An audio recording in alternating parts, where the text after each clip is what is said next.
सभी पत्रकार बंधुओं को नमस्कार। आज पूरी की पूरी भारतीय जनता पार्टी जो दिन रात प्रेस कॉन्फ्रेंस करने में महारत रखती है, जिसके बड़े बड़े नेता कोई छोटी सी छोटी घटना भी हो जाए तो चीखने चिल्लाने के लिए देश भर की मीडिया को बुला लेते हैं। आज इतने बड़े भ्रष्टाचार के मामले में, जिसमें इनके राष्ट्रीय पदाधिकारी से लेके पूर्व प्रदेश अध्यक्ष तक शामिल है, पूरी बीजेपी खामोश है, कुछ नहीं बोल रहे कोई। और इसमें कुछ छिपा नहीं है, खुला भ्रष्टाचार का खेल है। और मैं जब बात कह रहा हूं तो पूरे कागज और प्रमाण के साथ कह रहा हूं। एक कंपनी बनाई जाती है मजबूत सॉल्यूशंस प्राइवेट लिमिटेड, उसका नाम सुनिए, मजबूत सॉल्यूशंस प्राइवेट लिमिटेड। और उस कंपनी का मकसद क्या है? मजबूती के साथ भ्रष्टाचार करो। मजबूत सॉल्यूशंस प्राइवेट लिमिटेड बनाई जाती है मजबूती से भ्रष्टाचार करने के लिए। कहीं कोई हीला हवाली, कहीं कोई ढिलाई नहीं होना चाहिए भ्रष्टाचार के मामले में। मजबूती से भ्रष्टाचार करने के लिए मजबूत सॉल्यूशंस प्राइवेट लिमिटेड बनाई जाती है 2018 में। उसमें कौन कौन रहता है कंपनी के अंदर?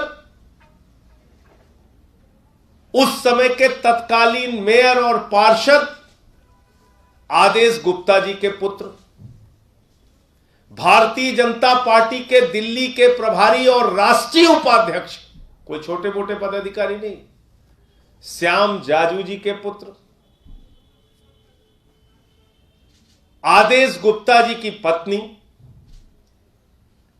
और यह सारी कंपनी बनती है। और इस कंपनी में मजेदार बात आप देखिए कि सरकारी बिल्डिंग, जो कि किसी कंपनी का ऑफिस नहीं बन सकता है, अगर सरकारी बिल्डिंग किसी को अलॉट हुई है तो वहां रह सकता है वो। इसमें जो संदेश जाजू जी का पता है वो लिखा हुआ है 11A अशोका रोड, ये साफ तौर पे लिखा हुआ है इसमें। और ये किसका पता है? श्याम जाजू जी का पता है।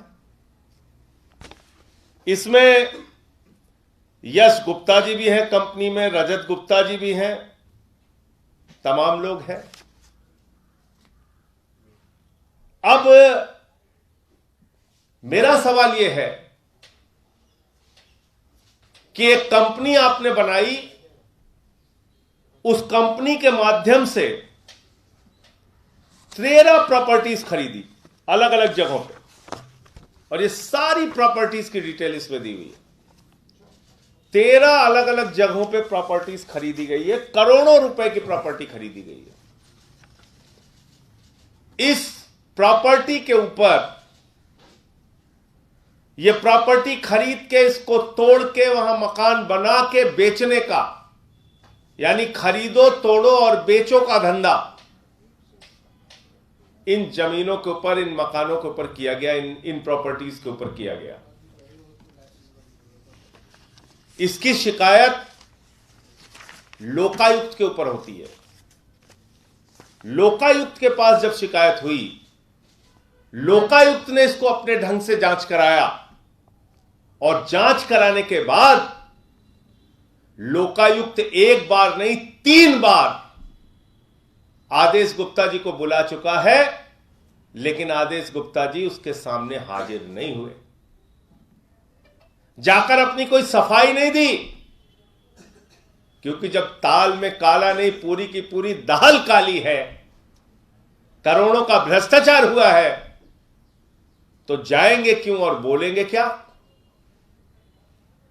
तो लोकायुक्त ने जांच करके यह पाया कि ये जो प्रॉपर्टीज है, ये जो संपत्तियां खरीदी गई हैं इस कंपनी के माध्यम से मजबूत भ्रष्टाचार करने के लिए, ये प्रॉपर्टीज आदेश गुप्ता जी की आय से ज्यादा की संपत्ति का मामला है। एक मेयर और पार्षद के तौर पर उनकी जो आमदनी है, आमदनी का जो जरिया है, उससे कई गुना ज्यादा करोड़ों करोड़ों की प्रॉपर्टीज, करोड़ों करोड़ों की संपत्ति आदेश गुप्ता के द्वारा खरीदी गई है। इसका कोई जवाब न आदेश गुप्ता जी के पास है, न श्याम जाजू जी के पास है, न भारतीय जनता पार्टी के पास है, न उन तमाम वीर नेताओं के पास है जो लगातार आके बयान देते हैं बीजेपी वाले।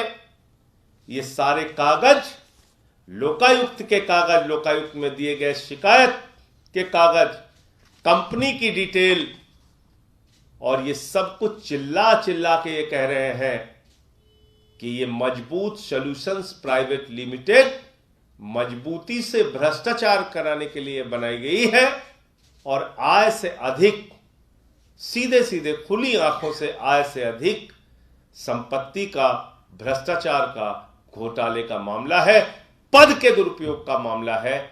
और इसलिए इसके बारे में भारतीय जनता पार्टी को अगर जरा सी भी उनके अंदर नैतिकता है, सामने आके इन विषयों पे जवाब देना चाहिए। आपका कोई प्रश्न हो आप पूछ सकते हैं। आदेश गुप्ता कह रहे हैं कि मानहानि का दावा करेंगे। मानहानि का दावा करेंगे या फांसी चढ़ा देंगे या गोली चला देंगे, ये सब तो सब कुछ कर सकते हैं, उसकी बात नहीं मैं कह, वो तो कर ही सकते हैं, कुछ भी कर सकते हैं। इन बातों का क्या जवाब दिया उन्होंने? कोई जवाब दिया? ये कंपनी कैसे एक सरकारी पते पे बन सकती है? ये कंपनी कैसे 13-13, 14-14 संपत्तियां खरीद रही है? ये कंपनी के पास पैसे कहां से आए? इसको इनकम कहां से हुई? और जो आपने मकानों को खरीदने, तोड़ने और बनाने का धंधा किया है, उससे कितनी आमदनी हुई आपको? इन सब बातों का जवाब दीजिए। बाकी आप मानहानि का केस करना चाहते हैं या जो कुछ भी करना चाहते हो तो करिए, उसके लिए कोई आपको मनाही थोड़ी, आपको जो करना है करेंगे आप। लेकिन इन बातों का जवाब क्यों नहीं दिया उन्होंने? लोकायुक्त से 3-3 बार उनको बुलाया गया, वो गए क्यों नहीं? ये बड़ा सवाल है। उनको बुला बस एक मिनट और, एक ज्वाइनिंग और।